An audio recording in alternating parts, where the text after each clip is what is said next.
ولكل وجهة هو موليها فاستبقوا الخيرات أينما تكونوا يأت بكم الله جميعا إن الله على كل شيء قدير. Assalamualaikum warahmatullahi wabarakatuh dan salam sejahtera. Syukur Alhamdulillah kita berpeluang bersia kembali dalam kisah seram alam jin. Untuk kisah kali ini dilalui oleh... Kita dengarkan dulu kisahnya. Nanti saya bagi tahu siapa individu tuan punya badan ini. Cuma bolehlah kalau saya nak bagi nama samaran dahulu. Nama samaran beliau adalah Kak Su. Bermula dalam tahun 2014, 2015, 2016 macam tu, tak berapa ingatlah tahun berapa. Lokasi kejadian dirahsiakan atas sebab tertentu.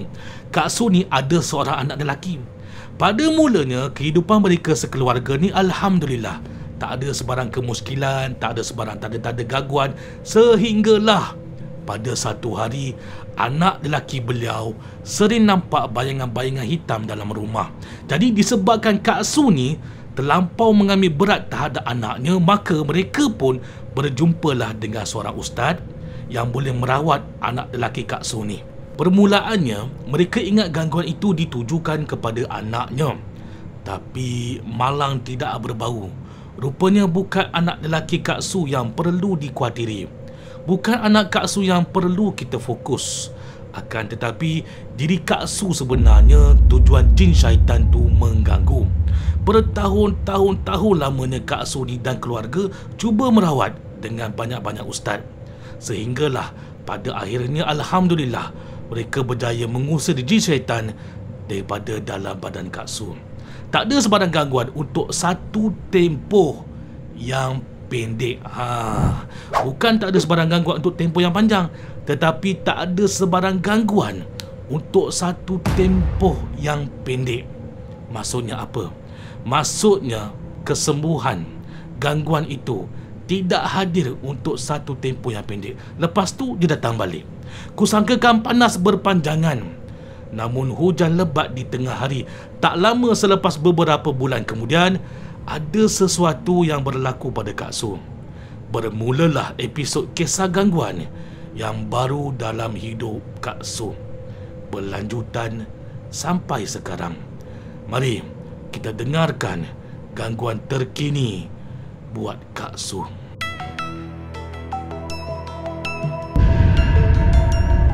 Malam tu tidur dengan sangat-sangat selesa. Sejuk di dalam bilik ni. Jadi tak ada masalah pun Kak Su dengan suami nak masuk alam mimpi. Pejam je mata, lebur dah tidur bermimpikan dengan mimpi-mimpi yang indah. Entah macam mana Kak Su terjaga daripada lenanya, sebab dia dapat rasakan macam ada sesuatu terusik di tapak kakinya. Sangkaan awal beliau mungkin kucing ni nak naik atas katil nak tidur bersama. Jadi Kak Su ni pun dalam keadaan mamai-mamai menolehkan pandangannya nak tengok kucing tu. Tetapi astagfirullahalazim, hampir gugur jantung Kak Su bila mana dia dapati sekali imbas ada susuk lembaga sedang menyentuh tapak kakinya sebelum lembaga itu terbang keluar daripada bilik melalui pintu bilik Kak Su. Sebagai contoh, ni sebagai contoh reaksi dia ya.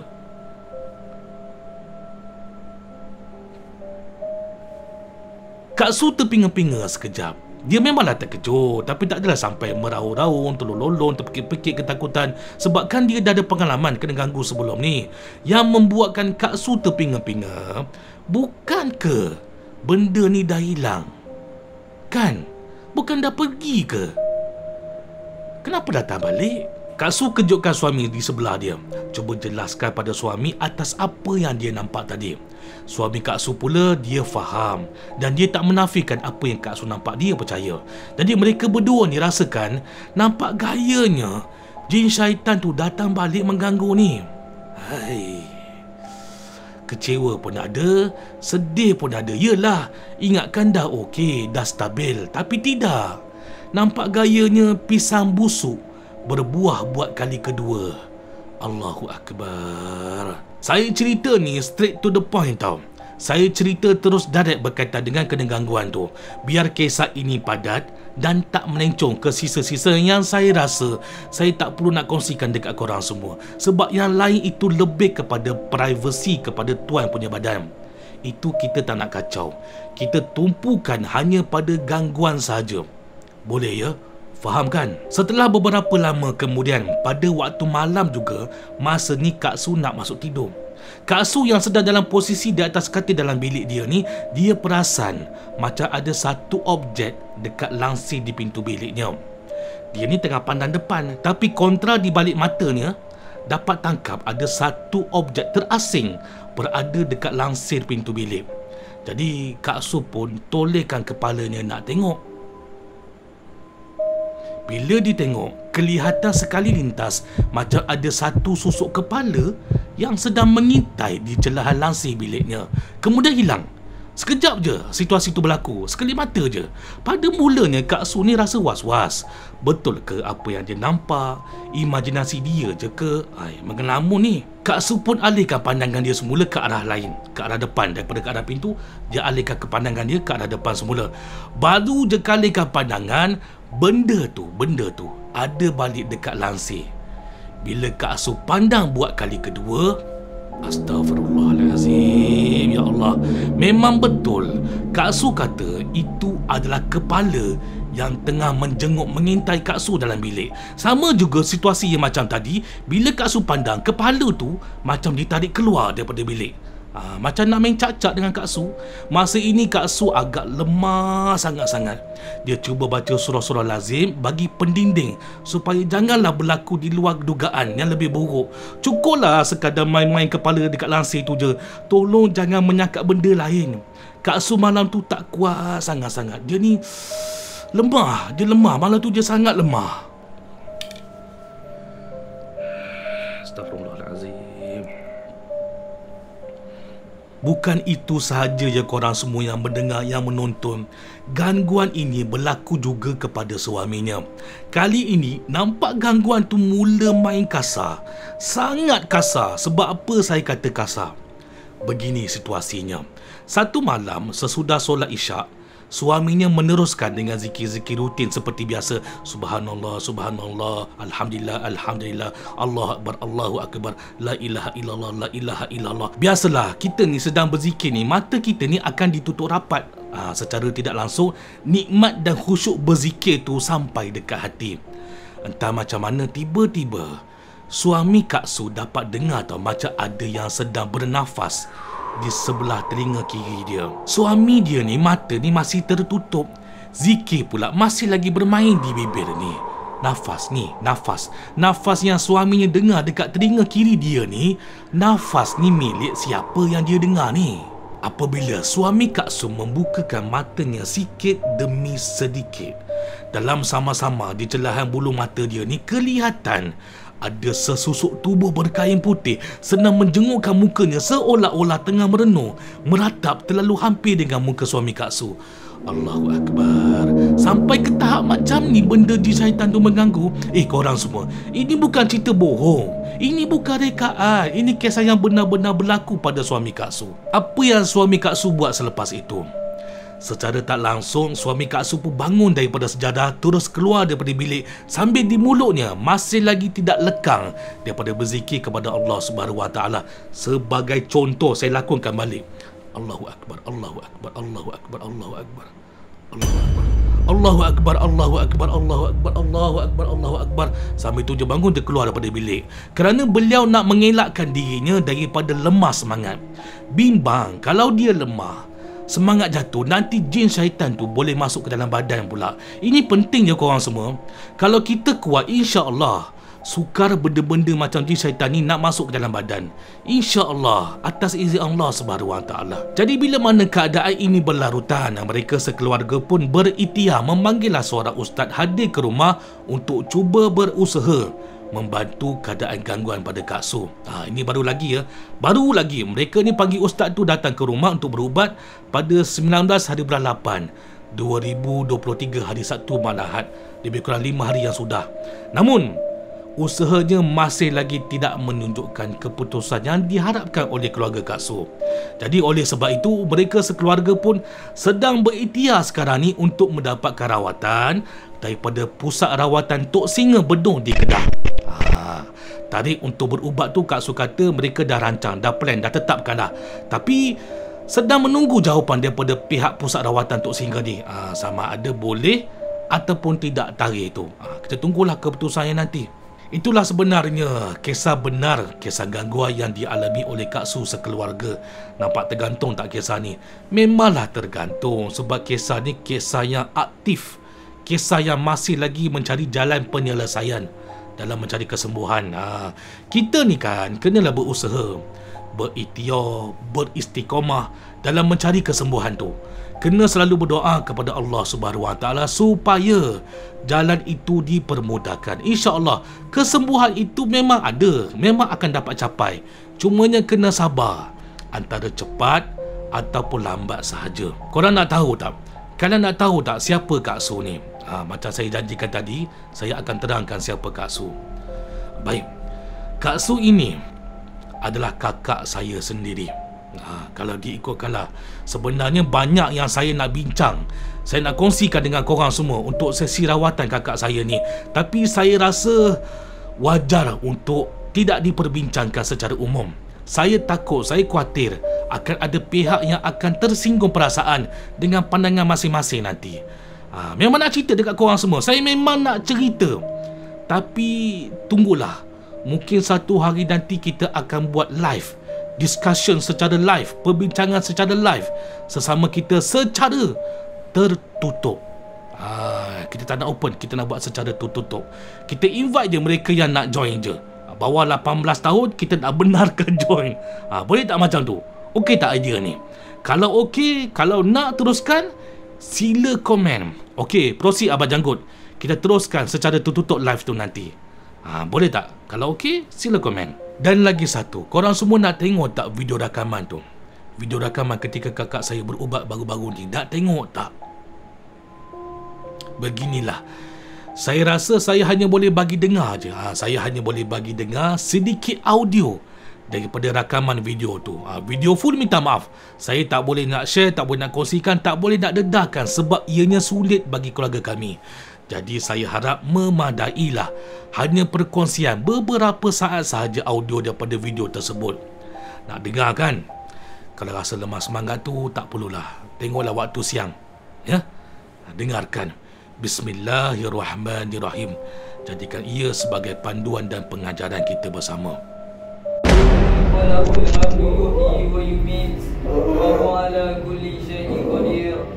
لا إله إلا الله الواحد القهار رب السماوات والأرض وما بينهما العزيز الغفار يا حي يا قيوم برحمتك أستغيث.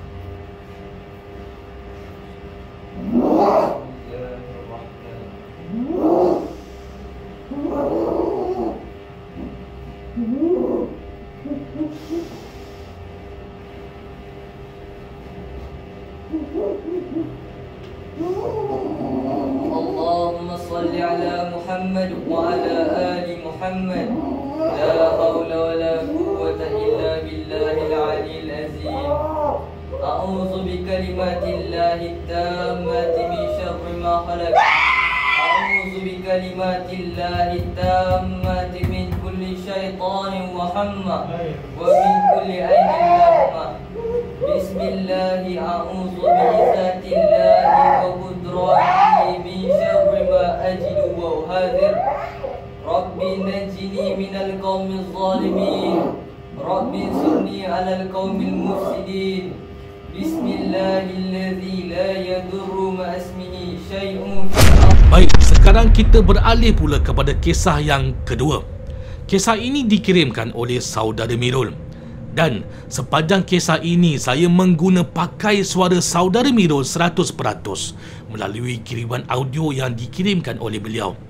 Mari kita dengarkan kisah seram saudara Mirul, gangguan latu-latu. Kita dengarkan dulu kisah daripada beliau. Gangguan Lato-Lato. Assalamualaikum Tuan Janggut. Saya Amiru dari Penang. Selalu dengar dalam YouTube kisah seram Alam Jim. Amiru ada satu cerita sikit baru jadi lah, bulan 2 masa kat kempen. Masa tu Amiru kat kempen dekat Baling. Sebelum Ulu Legong lah, sebelum Kolah Air Panah. Okay, Amiru dengan family, ada Amiru bawa kawan dalam 3 orang. Seorang bujang, lagi seorang dah kahwin. Nak jadikan cerita, malam pertama kami duduk, kami duduk 2 malam lah. Sekarang kan zaman budak-budak ni latu-latu kan. Pagi tu adalah latu-latu tu bunyi. So aktiviti jalan macam biasa lah. Pukul 11 malam. 11 malam semua dah masuk tidur. Yang geng-geng lelaki ni macam saya, Aizat dengan Arif. Arif ni budak Terengganu, panggil Abel lah. Yang saya cakap dekat Ijat, kalau boleh kita lepak macam itu lah sampai 2-3 pagi kan. Kita nak tengok lah. Sebelum ni tak ada apa bila kami kempen. So bila kami lepak, layan movie, dah download siap lah dalam hutan tak ada line. Layan movie, makan kuaci. Lepas tu kami dengar bunyi latu-latu. Tak. Bunyi macam lagi cepat, lagi dengar, lagi derah dia bunyi. Lagi kuat. Tang. Bunyi macam latu-latu. Lepas tu kami tengok sama sendiri lah. Mungkin kami dalam fikiran duk kata budak-budak. Depan kami ni sungai. Lepas tu ada pokok-pokok besar. Nak jadikan cerita, mula-mula dengar bunyi macam orang nak berjalan. Dalam semua orang nak berjalan dalam semua. Mungkin ingat tuan tanah tu kan, tuan kempen kan. Lepas tu duduk dalam setengah jam, zaman berbau wangi sangat. Wangi ni kami dah tahu lah, bau wangi dia ni tak macam bau minyak wangi yang kita pakai atas dunia ni. Lepas tu dah duduk, dah layan. Handset ada kat bawah kami letak. Duduk layan, member cuit. Member macam tegak lah. Bila Miru, tengok depan. Oh, kita duduk tengok movie layan shock ni kan. Movie kartun pula. Kita duduk layan. Lepas tu dia kata, weh, dia dah tengok kita ni. Siapa pula tengok kita? Masa tu bila dia kata siapa pula ada orang tengok kita, masa tu lah kami tiga orang ni bulu roma ni naik cacak sampai tengkok ni. Macam mana nak kata, macam naik serentak lah. Lepas tu kami pun tiga-tiga pun pandang Allahu Akbar. Nak lari tak boleh, nak cakap tak boleh, nak tutup mata ni macam tak bagi tutup mata ni. Nampak kakak cantik, cik pun lah. Dia tengok kami. Lepas tu dalam rasa macam tak lama, tapi rasa yang kita ni kenal ni rasa macam lama. Lepas tu tutup, kami semua macam tiga-tiga ni macam tertidur kat situ. Sedap-sedap dah pagi. Tu cerita dekat wife kata semalam dah panggil lah, tapi duduk tidur ni macam tak sedap. Tapi tak apalah. Lepas tu kami cerita dekat orang adik-beradik. Bila kami dah cerita dekat adik-beradik, macam makcik dengan mak menakan lah cerita. Apa kata, mungkin hampa ni tak cukup tidur kot, hampa mimpi kot. Lepas tu tak apalah. Hari kedua ni kami balik. Lepas tu satu family yang mereka ni mereka nak stay. Bila mereka nak stay, ada satu budak tu dia nak pergi kencing. Dia nak pergi kencing kat tandah ujung. Dalam 500 meter lebih kurang macam tu lah, tak sampai. Dia pun jalan. Dia dengar bunyi latu-latu, tapi dia buat bodoh lah. Dia ingat kawan-kawan dia lah main. Jalan, dia nampak kakak cantik tu, cik pun tu ada dekat belakang tandah. Awak punya lari lah, awak punya demam seminggu. Demam seminggu. Itu sajalah kisah saya, Abang Janggut. Assalamualaikum, salam dari Penang. Itulah kisah yang dilalui oleh saudara Mirul, gangguan lato-lato dan juga yang berlaku kepada kakak saya baru-baru ini.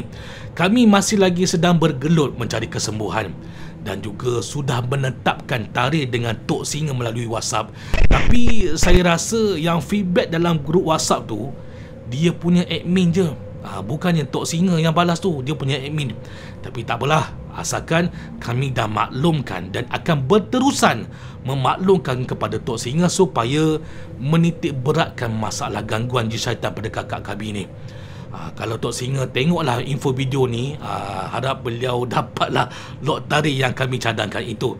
InsyaAllah moga dipermudahkan urusan. Kalaulah sebahagian yang korang menonton ni ada kenal Tok Singa ke, cubalah halo-halo sedikit ya.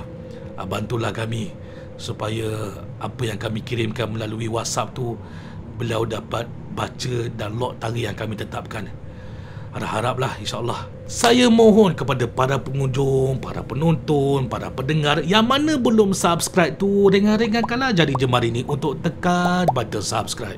Kalau boleh share dan juga like sekali. Semoga kita semua boleh terus menerus berhubung dengan konten kisah seram yang akan datang dalam Kisah Seram Alam Jin, insya-Allah atas izin Allah Subhanahu wa taala.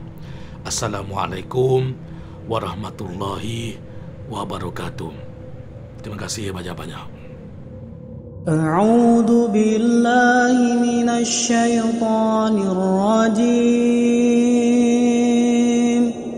Wa nunazzilu minal qur'ani ma huwa shifaa'un wa rahmatun lil ولا يزيد الظالمين إلا خسارا.